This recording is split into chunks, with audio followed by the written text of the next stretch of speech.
برصغیر میں محرم الحرام کے جلوسوں میں نواسہ رسول حضرت امام حسین کے روزے کی شبی یعنی تعزیہ نکالنے کی روایت صدیوں پرانی ہے۔ عموماً لکڑی سے تیار کیے جانے والے یہ تعزیے مختلف حصوں پر مشتمل ہوتے ہیں جنہیں محرم الحرام میں جلوسوں کے موقع پر آپس میں جوڑ کر مکمل شکل دی جاتی ہے۔ اس کام میں کافی وقت اور محنت درکار ہوتی ہے۔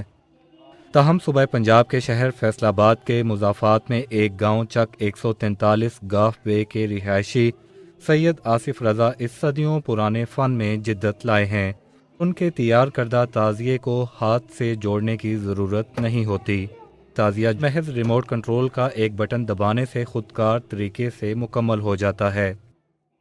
میں نے جدید اور قدیم چیزوں کو دونوں کو جو ہے نا وہ قائم رکھا ہے۔ اس کی مکمل بلندی جو ہے نا مکمل جب اسے ہم اوپر کرتے ہیں تو تقریباً 33 فٹ اس کی ہائٹ بنتی ہے، اور جب اسے ہم فولڈ کرتے ہیں اور 17 فٹ یہ فولڈ ہو جاتا ہے۔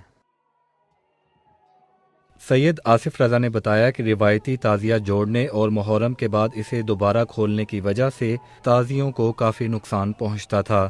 آج سے 100 سال پرانے یا پونے 200 سال پرانے زیارتیں تھیں، ان کا جو بنانے والے تھے انہوں نے اتنی محنت محبت عقیدت سے بنایا، اور وہ جب میں نے انہیں دیکھا اور ان کا جو نفیس مخصوص چیزیں تھیں، یہ کلسیاں اور چھوٹی چھوٹی باملیاں اور یہ کارونگ کا اتنا خوبصورت کام ہوا وہ ہر سال بناتے میں اور اس کو کھولنے میں اور جوڑنے میں وہ ٹوٹ جاتا تھا۔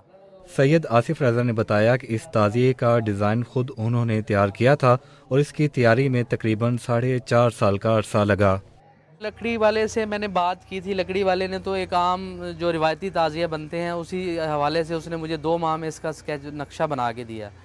تو نقشہ بنانے کے بعد میں نے اسے کہا کہ آپ کام شروع کریں، اس نے کام شروع کر لیا۔ جب ایک منزل تیار ہوگی تو پھر جب میری اس سے گفتگو ہوتی تھی کہ یہ تو بہت مشکل کام ہے، اس کو جوڑنا اور اس کو کرنا، اس کے لیے تو بہت سارے لوگوں کی ضرورت ہے، تو پھر میں نے اس سے مشورہ کیا تو اس نے مجھے کہا کہ یہ ایسا نہیں ہو سکتا جو لکڑی والا کاریگر تھا۔ پھر میں سوچتا رہا کہ اس کو کیسے پھر میں ایک دن اس کے زیارت کے اندر گیا اور میں نے دیکھا، مجھے تھوڑی سی سپیس مل گئی، تو پھر میں نے میرے ذہن میں ایک نقشہ تھا، اس نقشے کو میں نے چاہا کہ میں اس کو ایک تجربہ کرتا ہوں، اور وہ تجربہ الحمدللہ وہ کامیاب ہو گیا۔